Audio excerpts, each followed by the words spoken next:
শুভ দুপুর।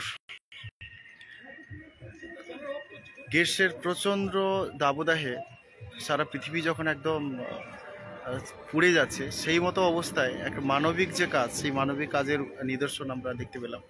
রাস্তা দিয়ে যাচ্ছিলাম, তো হঠাৎ করে দেখতে পেলাম যে গঙ্গাসাগরের যে কচুবড়িয়া বাস স্ট্যান্ড, সেই কচুবড়িয়ার যাওয়ার যে বাস স্ট্যান্ড, অর্থাৎ K1 বাস স্ট্যান্ড গঙ্গাসাগর, সেই গঙ্গাসাগরেই গঙ্গাসাগর কোস্টাল থানার উদ্যোগে, সুন্দরবন পুলিশ জেলার অন্তর্গত গঙ্গাসাগর কোস্টাল থানার উদ্যোগে জলছত্র সেই পুলিশ সহায়তা কেন্দ্র সেখানে রয়েছে।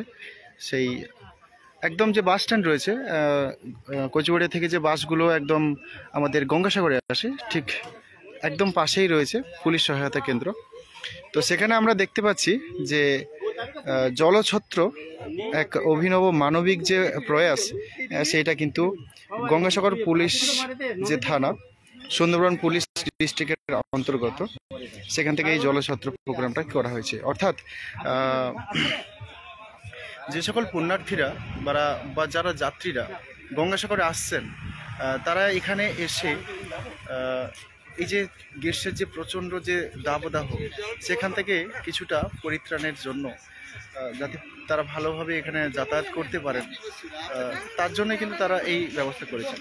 তো আমরা দেখতে পাচ্ছি স্যারেরা এখানে যে মাটির যে কলসি, সেই মাটির কলসি এখানে ব্যবস্থা করেছেন, এবং জলের যে ব্যবস্থা, এবং তার সাথে একদম যে গুড়ের বাতাসা, সেই গুড়ের বাতাসার যে ব্যবস্থা করেছেন। তো আমি এখানে আসলাম, আসার পরেই কিন্তু স্যারেরা আমাকে যে আপ্যায়ন সেটা কিন্তু করলেন। দেখতে পাচ্ছেন গঙ্গাসাগর কোস্টাল থানার যে আধিকারিকগণ, তারা কিন্তু রয়েছেন, এবং আমাদের সিভিক দাদা ভাইরা রয়েছেন, দিদি রয়েছেন।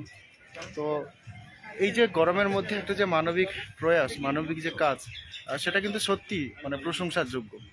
যারা ভিডিওটি দেখছেন তাদেরকে সবাইকে বলবো ভিডিওটি শেয়ার করুন, কারণ এই গরমের মধ্যে যারা বাইরে বেরিয়েছেন তাদের, সত্যি কথা বলতে এই বাইরে প্রচণ্ড গরম, এখন প্রায় 40-এর কাছাকাছি গঙ্গাসাগরে।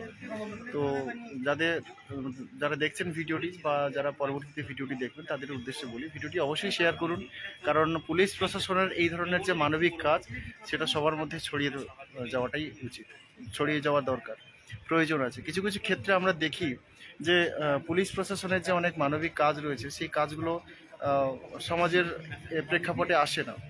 তো সেই জায়গা থেকে বলবো, গঙ্গাসাগর কোস্টাল থানার, অর্থাৎ সুন্দরবন পুলিশ জেলার অন্তর্গত গঙ্গাসাগর কোস্টাল থানা, সেই জায়গায় যারা বাইরে থেকে আসছেন, যারা যাত্রী সাধারণ, যারা পুণ্যার্থী, যারা এই গরমের মধ্যে আসছেন, তারা কিন্তু যাতে এই পরিষেবাটা পেতে পারে, তাদের জন্য কিন্তু পুলিশ প্রশাসনের পক্ষ থেকে এই ব্যবস্থা গ্রহণ করা হয়েছে।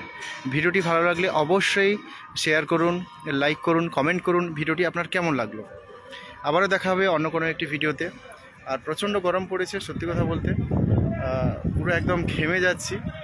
যারা বাড়িতে থেকে বা নিজেদের কর্মস্থলে থেকে আপনারা ভিডিওটি দেখছেন, তাদের সবাইকে বলবো যে আপনারা মানে এই গরমের মধ্যে না বেরোনোটাই দরকার। খুব প্রয়োজন না হলে বেরোবেন না।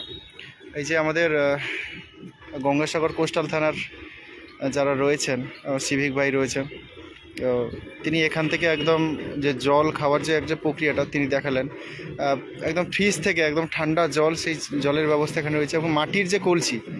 আর আমরা জানি যে মাটির কলসির যে কতটা গুণাগুণ, সেখানে জল খাওয়ার একটা যে মানে কতটা ভালো স্বাস্থ্যসম্মত, সেটা কিন্তু আমরা জানি। তো যাই হোক, সবাই ভালো থাকবেন, আর এই গরমের মধ্যে অবশ্যই বেশি বেশি করে জল খাবেন। আর যারা গঙ্গাসাগরে আসছেন, ভিডিওটি দেখছেন, তাদের সবাইকে বলবো, স্যার এটা প্রতিদিন থাকবে তো? এখন এটা কন্টিনিউ থাকবে। তো যারা গঙ্গাসাগরে আসছেন অবশ্যই এখানে ভিজিট করুন। আবারও লোকেশনটা বলছি, গঙ্গাসাগরে যে K1 বাস স্ট্যান্ড রয়েছে, টার্মিনাল রয়েছে, সেই টার্মিনালের কাছে এলেই কিন্তু আপনারা দেখতে পাবেন এই জলছত্র। তো যাই হোক, সবাই ভালো থাকবেন, আবার পরে